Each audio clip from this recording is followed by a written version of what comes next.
Wassail. I want to do that again because I could hear something else. Wassail, beautiful people. So, what's the quote on the screen? Doubt is the devil within. It's hard to accept that we are the hunter that cages ourselves. So that's the theme of today's reading. So there's a reordering of joy and bliss, the planting of divine intentions that can now come true because we've moved Neptune into Aries. And Aries, Mars, there's so much connectivity between these things. The pruning of emotions to walk a symbiotic pathway with Earth, laughing at the pains that held us fast. This is to birth ourselves into a truth that we are now remembering. So I'm just going to jump into the deck and see what the messages are. I took lots of notes and I've thrown them away. Because, you know, that's about being over-controlling of the information that Spirit wants to share with us. So, look, Mars will be moving very soon. And it will create as it goes along. It will arrive at an area. I see, look, and it immediately flashed Crocus of Mars, because that's what I was about to talk about. So, thank you for that. Cards, beautiful musical Alchemy of Astrology deck. If you like this deck, go to the description box and you will find a link to a free PDF that doesn't have the artwork, but it has all the information on the front and the back of the cards, and you can print it yourself and you have a copy, because I don't have the money or anywhere to live. So I can't at the moment produce it and post it to you all. So, Crocus of Mars. Mars will move into an opposition. Oppositions are really powerful energies to Pluto in Aquarius. And at that point, we're going back to a story we first picked up in October. And it's to do with the fact that Mars has been so stressed and so angry and so disruptive while in Cancer that it's kind of wanting to fire missiles, Molotov cocktails straight at Pluto, and Pluto's just like kind of catching them and transforming them because the energy is changing. All of that angry aggression, that raw Mars energy, we're looking at getting it into the Crocus of Mars energy, which really is divine masculinity in some way, but it's often emotional. It's dealing with emotions first. Yes, it has a divine intention, but Saturn is the point at which we get the divine masculine. So let's just go with this. I've got to try and not be so esoteric and ground the thoughts that come through to me, because they're so high vibrating that people keep telling me off and I don't listen. So we need to simplify things. There's two. Okay, so this is another message and I'm going to do a separate video. Aquavita, this giant, this is the spiritual cul-de-sac that we're shifting through. We were all caught in it and it mattered to our hearts, but now we're shifting. Inside our hearts is all that stored frustration that needs to be transformed, and it needs to be brought to earth, earthed in that kind of very Saturnian Capricorn frequency. So I think I may have mentioned it in the last video, the Atlas bone at the back of the neck is being transformed. It can cause all kinds of problems. Maybe they want these two readings together. Maybe it's that. So let me just go back and talk to you about it. So the current frequency, this disalignment of the Atlas bone, which is right at the top here, it can cause all kinds of problems, headaches and migraines, neck pain, shoulder pain, and the muscles in the neck overcompensating for this. It's being realigned because we're about to be able to move into this new collective general energy that's going to connect us much more strongly to our higher self, our over self, our divine self, however you want to describe it. This is that giant energy. It's time to turn that frequency around. So you can get dizziness or vertigo when it's misaligned, and at the moment it is misaligned in all of us.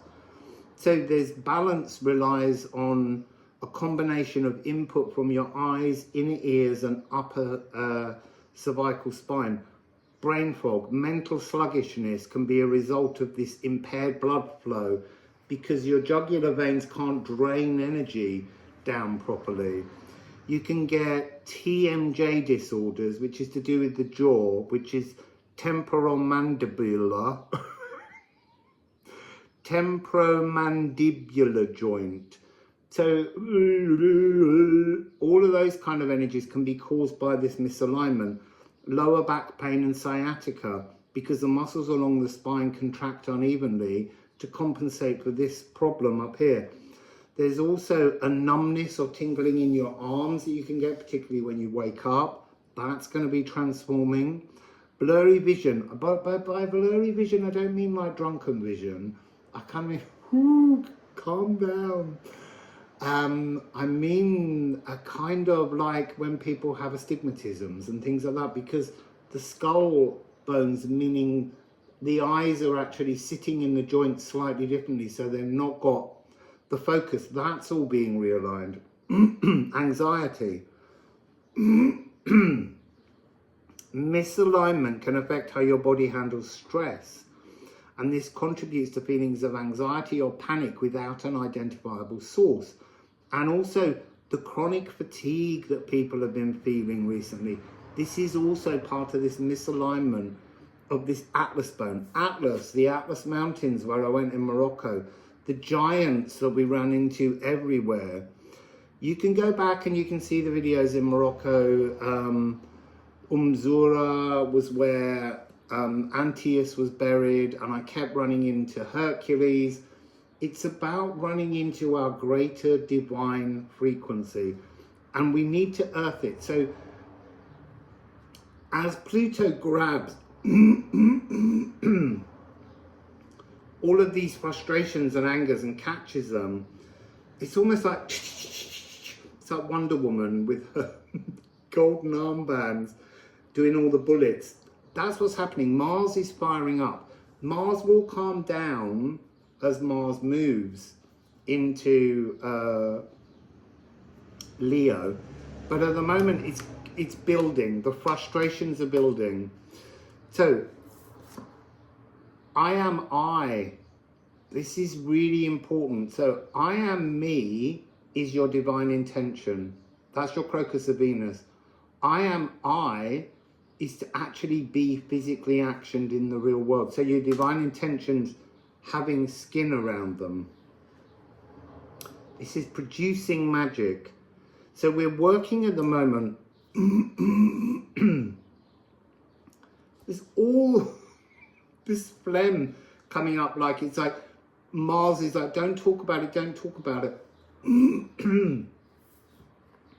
So I'm picking up the energy again. Mars, the warrior of peace is what Mars is trying to become.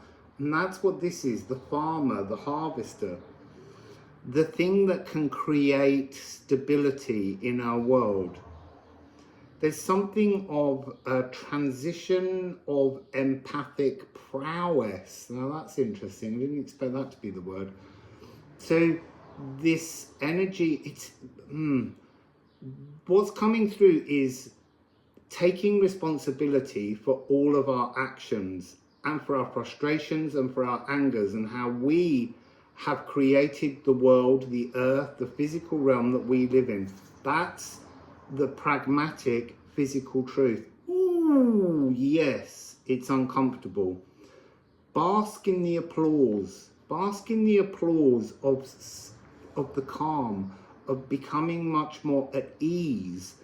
Letting the anger rise up and mocking it almost within yourself, like cleaning out the genie bottle that you have. I'm going to put some ceramics on that.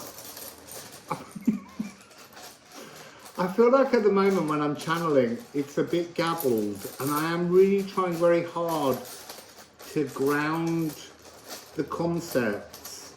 But I'm getting so overexcited at the moment by this new energy.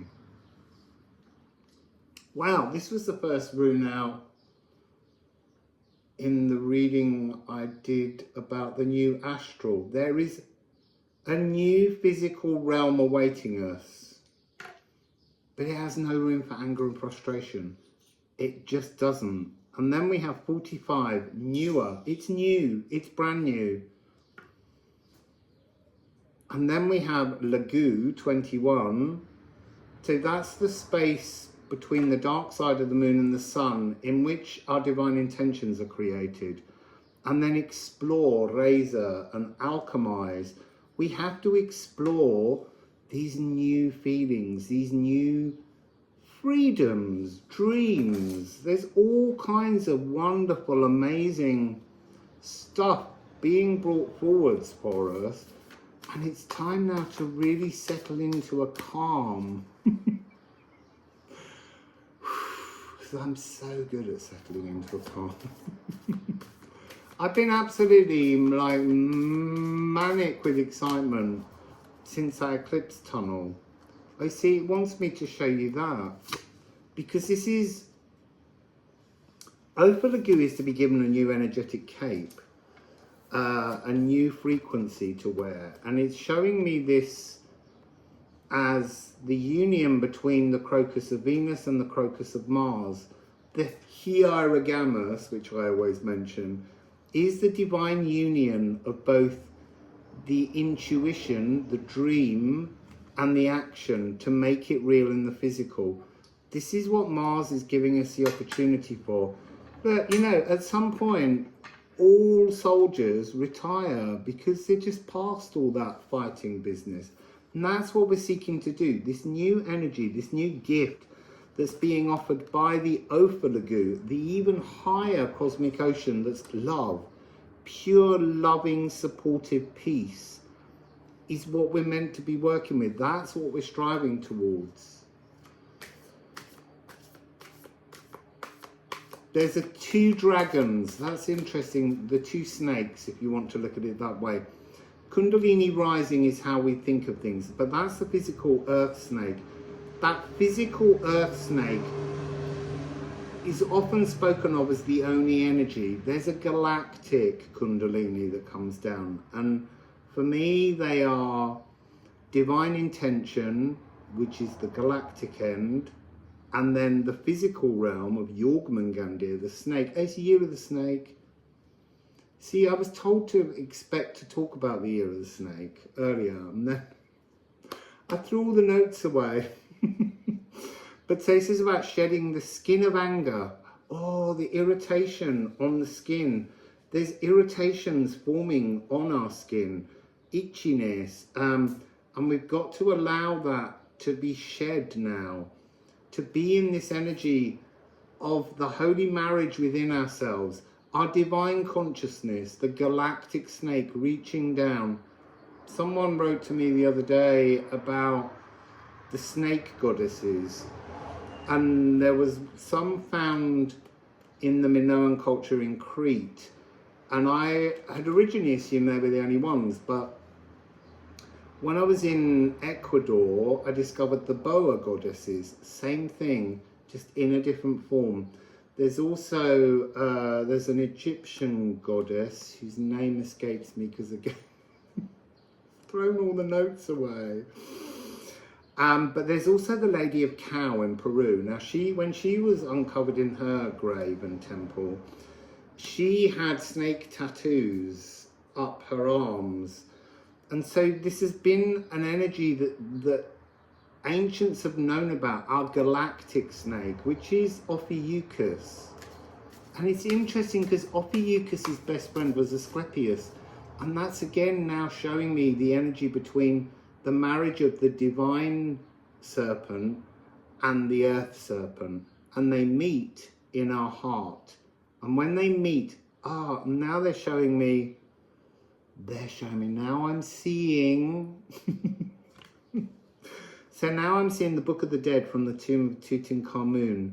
On that, there were 2 Ouroboros snakes, Uberos snakes. One above the head, the divine feminine consciousness, or the crocus of Venus, and one beneath the feet, which is the earthbound snake, which is the crocus of Mars. And they have to come into union. Wow.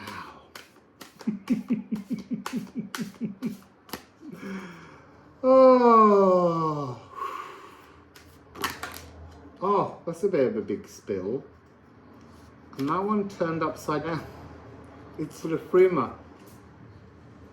I see, now I'm being told the 3rd serpent. Don't forget, I don't know anything about a 3rd serpent.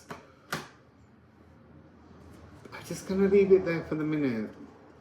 What have we got? Flursa, flow. This is divine feminine energy. This represents the movement from when a girl has her first period and moving into fertility. But for us as a card, it's us moving into materialization, the ability to bring Ædan, our original birthright, our legacy, into the physical world. Oh, we got Wackened again. This is your perfect timeline. This is the new timeline that's open for us. 64, 64, 10, 10. Animal totem. The animal totem here is the snake. Oh, and then this is all about the wormholes. The fiery cosmic wormholes heightens the ancient dragon beams, intensifying sensory chimera codes that sweep down, bleed down, feed around your entire being, burnishing back delusions and deceits. Neptune in Pisces to Neptune in Aries. This is hugely transformative energy, serpentine energy. Right, I need to know about this 3rd snake because I've never ever heard of a 3rd snake. Might not tell me. Okay, so it's telling me. The 3rd snake is the frequency behind everything. It's the threads, the warp and the weft of love on which we weave all our life stories. A 3rd serpent. It's so complicated. So here we have 33. This is Gar, Odin's spear. There's a troth, a promise that you make to yourself. That's part of this balance. It's a troth. You marry you. You marry together your 2 serpents. And the 3rd serpent is the watcher frequency that's in Wackened. Interesting. When you are married to yourself, in terms of your intention, divine intention and your divine physicality, there is a harvest that is open to you. So this is 74. This is also the collective energy. It's being offered to everyone. Everyone. Oaths, Godmouth, the Source, the Pink Alien, the Great Attractor. It's always been that we were meant to be attracted to our divine splendor. And then it ends with Tyr. Tyr is a proto-god. Tyr was god of gods in the early Germanic cultures. Seen as the rune of the spiritual warrior. And for a long time it kept coming in this direction, down, because we were introducing this new galactic serpent, the Asclepius. Ophiuchus. To Asclepius. So there's something to do with cleaning your ears, hearing new things. Clairaudience is coming through as an energy. I feel like I just need to shuffle a few more cards. I'm trying not to do long readings. It's nearly 20 minutes.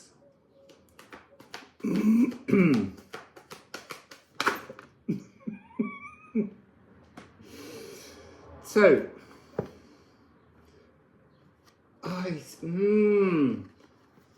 so this is talking about the difference between the three snakes, the trine, and that can happen in any energy. It could be in any element. So it could be that you kind of need to look at your natal charts and see where you're working at the moment. I feel there's an energy here of both air signs and fire signs, because when air touches fire, there's an expansion, and this will bring us into conjunction, into this Ophalagu frequency, where we understand I am me and I am I. So we're currently in the stage where I am becoming I and I am becoming me. And it ends with Poimanda. So Aqua Regia, and we had Aqua Vita. Aqua Regia is about corrosive endings, difficult things, pragmatic physical truths that have to be faced. They're to be dissolved, but you have to face them to dissolve them. And then you can turn this spiritual cul-de-sac around. There's something here about being spiritually drunk through what was once considered truth, now being seen as distortion as we're moving into this new spiritual era. So this is the dragon's blood, from polyphony, many sounds, to unison. Rule breaking. We're going to have to break rules. You can't make an omelette without breaking some eggs. You see, and that's what that was in that dream I had the other day about breaking into the new astral realm, or breaking free from the old sedated spiritual astral realm. It was relevant, it mattered, it's no longer important. We're being asked to move to this new energy. 3 snakes creates 2 snakes, creates union. 3, 2, 1. 3, 2, 1. Dusty bin for those in Britain. Ted Rogers. So I am Poimanda, mind, dragon of creation, mason of the multiverses, establisher of every known law, L-O-R-E, ineffable and unknowable universal oneness. We have to come into conjunction with ourselves. That's what this Mars frequency is doing as it slips towards Leo and fixes in. So here we have 50, change, vein. The winds of change are changing the direction. 180. This is put a full stop. This is unwiller. You have to end all the traumas of the past. You have to accept that it doesn't have a place in your now and in your future. And we end with 61, health. This is to restore. This is the energy of coming back. You see, and they're showing me it as the point in the heart where the 2 snakes meet. Let's go and look at the bottom of this deck. Night, the inner troll has to go. And at the bottom of this deck, Dark Moon Lilith. That's the dark side of the moon, the Lagu, the side of empowered truth facing. And we've got 63, 63. Dark Moon Lilith frequency must marry the sun as part of this union to give you this new energetic possibility. That's beautiful. Oh, look who's staring at me on the bottom of the deck. There now, Neptune. It's all because of Neptune. He's dealing with ancestral reverberations, stuck energies in our physical world. But it's coming through with this notion of, yeah, he's right up there in the high up realms, and he's bringing this energy down and he's pulling it all the way through every part of our energy, evaporating off all those angers that Mars has, bringing us into this energy so that we can wrap ourselves in our harvesting frequency, the producing of magic frequency, that is our true pigmentation. Ready yourself for victory. Love's Banquet, yellow iron oxide. And it's the C sharp and C and F sharp. That's the notion of all the physical cells in union in the heart with the Venus frequency of honoring your heart's desires. That's what I've got. Wassail.